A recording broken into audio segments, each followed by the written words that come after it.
Hello class 5 students. आज हम दोबारा से भाग 5 आधुनिक हिंदी व्याकरण पढ़ेंगे, जो कि हम लोगों ने स्टार्ट किया था 1। ठीक है, 1 के मैंने 2 पॉइंट आंसर क्वेश्चन निकाल दिए हैं, जो कि 1 किसे कहते हैं और 1 क्या क्या है बोल के मैंने आपको लिखाया था ना। तो अब यहाँ में 1 के हम लोग कहाँ तक पहुंच चुके थे। हम भाषा के वर्णों की संख्या अलग अलग होती है ना। फिर स्वर के हम लोगों ने जाना था, स्वर के भेद हम लोग पढ़ चुके हैं। अब हम पढ़ेंगे व्यंजनों की। ठीक है, तो व्यंजनों के भी 3 भेद होते हैं। सबसे पहले है स्पर्श व्यंजन। तो स्पर्श व्यंजन, ठीक है, व्यंजन कितने प्रकार के होते हैं? व्यंजनों के भी 3 भेद होते हैं। तो स्पर्श व्यंजन, जिन व्यंजनों को बोलते समय फेफड़े मालूम होता होगा आपका, जो फेफड़ा होता है सांस लेने लंग्स, फेफड़े से आने वाली हवा कंठ, तालु, मुर्रा, दंत्य, दांत या ओठों का स्पर्श करे उन्हें स्पर्श व्यंजन कहते हैं। इनकी संख्या 27 है। ठीक है, 27 है। तो क्या बोल रहे हैं, जो पूरा हम लोग का जितना भी मतलब मुंह से लेके पेट से जो हम लोग का मतलब जो लंग से हम लोग का हवा निकलता है, उसमें हम लोग जीभ, टंग, उसके बाद में लिप्स पूरा यूज करते हैं ना, जिसको मिक्स मतलब दोनों का टकरा कर ही जो आवाज निकलता है उसको हम लोग व्यंजन बोलते हैं। क्योंकि क ख ग पढ़ने में हम लोग को अपना पूरा लिप्स का मतलब सहायता लेना पड़ता है, जीभ का, टाट का, टंग का। तो ऐसे ही क्योंकि हम लोग को स्वर बोलने में बिल्कुल इन सब चीजों की आवश्यकता नहीं होती है ना। हम डायरेक्ट जो अंदर से हवा निकलता है उसी में बोल दे सकते हैं। तो ये से व्यंजन कहते हैं। ठीक है, जिन व्यंजनों को बोलते समय फेफड़ों से आने वाली हवा कंठ, तालु, मुर्दा, दांत या ओठों का स्पर्श करे उन्हें स्पर्श व्यंजन कहते हैं। इनकी संख्या 27 है। तो वर्ग क्या है? क वर्ग में क्या क्या आता है? जो कि कंठ होते हैं ना, जो कि क अंदर से आते हैं ना, क, ख, ग, घ। उसका चाउग में क्या होता है? तालु, च, जो कि ऊपर तरफ की ऊपर, छ, जा। आप करके देखना। ठीक है, दो वर्ग में क्या होता है? मुर्दा, ट, ठ, द। जीभ को हम लोग कैसे करते हैं उस टाइम में। तो वर्ग में भी तो, थो, दो, दो। आप खुद भी इसको एक बार ट्राई करना। ठीक है, बोल कर। तो आपका लिप्स का, मुख का वो कैसे होता है, किस तरह से वो आपस में मेल खाता है, ऐसे। तो दूसरा है अंत स्थान व्यंजन, मतलब आखिरी स्थान का व्यंजन, जो कि है जिन व्यंजनों को बोलते समय सिर्फ जीभ का पूरी तरह स्पर्श मुख के किसी भाग से नहीं होता। किसी भी जो अंत व्यंजन है वो क्या बोल रहे हैं, जब हम इसे बोलते हैं तो हम लोगों का जो जीभ होता है वो किसी भी पार्ट से नहीं मिलता, मतलब किसी भी, क्या बोल रहे थे यहाँ पर, किसी भी भाग से नहीं होता। उन्हें क्या कहते हैं? इनका उच्चारण स्वरों और व्यंजनों के बीच का महसूस होता है। इनकी संख्या 4 है। य, र, ल, व। तो ये जो क्या स्वर की तरह ही होता है, उच्चारण सही है, उसी प्रकार होता है, सीधा गले के अंदर से हवा निकल के बोल सकते हैं इसको। तो तीसरा क्या है? ऊष्मा व्यंजन, जिन व्यंजनों को बोलते समय हवा तेजी से मुंह से रगड़ खाती हुई ऊष्मा उत्पन्न करे उन्हें ऊष्मा व्यंजन कहते हैं। इनकी संख्या 4 है। श, श, ह। तो ये जो क्या है, बहुत स्पीडली जो हम बोल सकते हैं मुंह से, एकदम स्पीड हवा में जो हम लोग उसको शब्द देते हैं, तो उसको बोलते हैं ऊष्मा, जो कि श, ह है। उसके बाद यहाँ में क्या बोला है? संयुक्त व्यंजन। संयुक्त व्यंजन क्या है? जिसे हम अलग करते हैं। ठीक है, जो कि 4 है हमारे संयुक्त व्यंजन। जो आखिरी का जो होता है अक्ष, त्र, ज्ञ और श्र, तो इन चारों को हम संयुक्त व्यंजन कहते हैं, जिसे हम वर्णमाला में नहीं गिनते। जो व्यंजन क्या, जिसे हम व्यंजन में नहीं गिनते। जो व्यंजन दो व्यंजनों के परस्पर मिलने से बनती है ना, इसमें 2 व्यंजन होते हैं। ठीक है, परस्पर मिलने से बनती है, उन्हें संयुक्त व्यंजन कहते हैं। मतलब शब्द एक है लेकिन उसमें 2 अर्थ, मतलब 2 एक साउंड है लेकिन 2 शब्द है। ठीक है, 2 वर्ण है, तो उसे कहते हैं संयुक्त व्यंजन। इनके बीच कोई स्वर नहीं होता, जैसे श्र है ना, तो क, स, श्र, क्षेत्र, समा, त्र, तो को मिक्स करना है तो नेत्र, उसके बाद ये अर्घ्य, जो और न को मिला के अज्ञा, विज्ञान शर।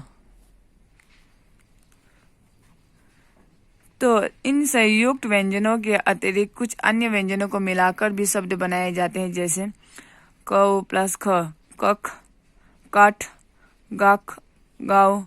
तो ये सारे भी देखिए, कभी कभी हम लोग डबल डबल शब्द होते हैं ना, उसको हम लोग कैसे जोड़ते हैं, तो इसमें आप देखना, ठीक है, आपके साथ किताब है तो द्य, प्रिय, त्य, गो, दूध। तो इस तरह से हम लोग शब्द को जोड़ के, है ना, क्योंकि कभी कभी हम लोग के शब्द में कोई आधा होता है, कोई पूरा होता है, तो वो हम लोग का प्रोनाउंसिएशन के ऊपर होता है, ठीक है।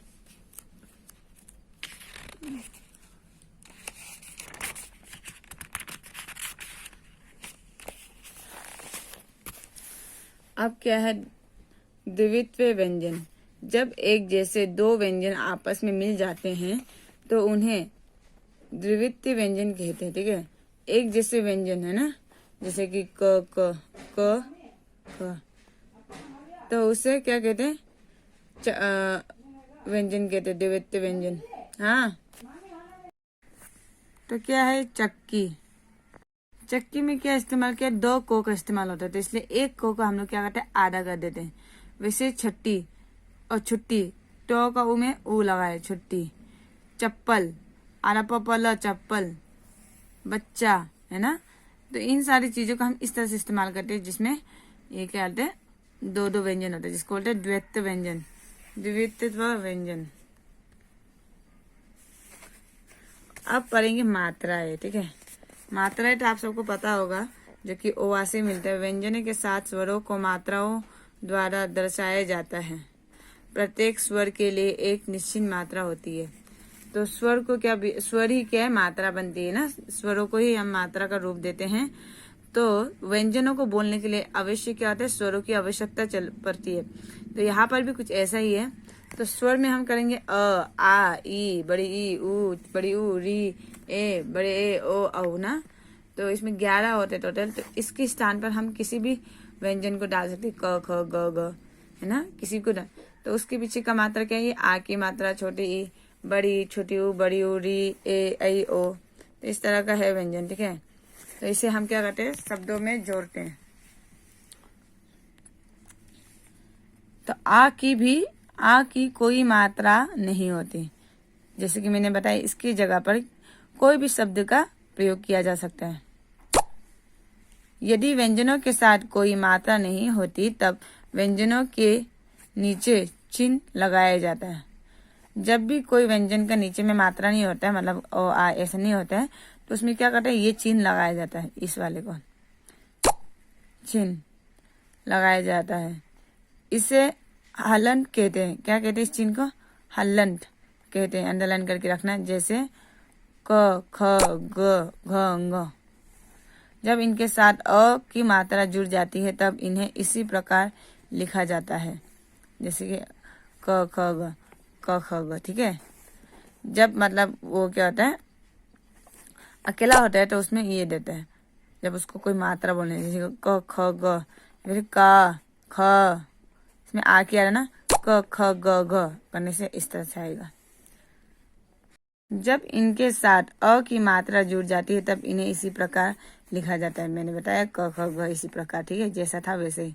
तो यहाँ पर सारे स्वर है, तो इन सारी चीजों की मात्रा है यहाँ पर, आप ध्यान से देखिए, ठीक है। ये स्वर है, ये मात्रा है, स्वर से ही मात्राएं मिलती है।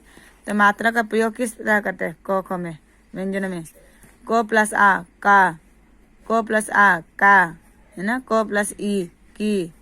ये आप खुद करके देखना एक बार घर पे, ठीक है, तो आपको समझ में आएगा शब्द भी कैसे बनेगा। कल, कल, क आला काल, किस, कील, ठीक है। ये सारे शब्दों को बनाए तो आपको पढ़ने में भी आसानी होगा, और बार बार रिपीट भी कीजिए।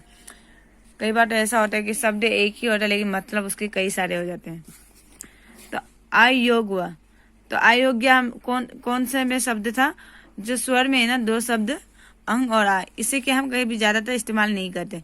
स्वर को व्यंजनों के अतिरिक्त दो ऐसे वर्ण है जिसे अयोग वह कहते हैं। ये है अंग और आ।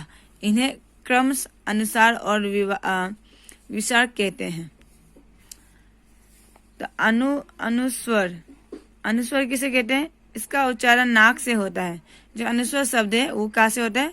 नाक से। इसे डन, अन, ना, म के स्थान पर प्रयोग किया जाता है, जैसे कंकड़, शंकर, गगन, अलंकार। ये नाक में कुछ भी एक साउंड आ रहा था। तो विसर्ग किसे कहते हैं? विसर्ग। इस उच्चारण लगभग ह के समान होता है। इसका उच्चारण क्या होता है? ह के समान होता है, जैसे अंत, प्रांत, प्रिय, पूर्ण। तो ये सारी जो शब्द है इसे क्या करते हैं, या फिर कहानी हो या किसी भी लेख का अंत होने वाला है तो उसके अतिरिक्त उसे जगह जगह पर लगाया जाता है, क्या कि जो कि ह का काम करता है ना। इसका उच्चारण नाक और मुंह से होता है, जैसे मंद, चांद, हंस, ऊठ, मुंह। तो ये है अनुनासिक। ठीक है, इस जो बिंदु चंद्र बिंदु को क्या बोलते हैं? अनुनासिक। तो ये वर्ण है। तो बाकी का कल पढ़ेंगे अच्छे से, फिर से डिटेलली। तो ये भी फ्रेश कराऊंगी। तो आज के लिए इतना ही। आओ दोहराई कल हम पढ़ेंगे और आपको मैं क्वेश्चन आंसर्स को भी एक्सप्लेन कर दूंगी। ठीक है, तो आज के लिए इतना ही। काफी लंबा है ये भी।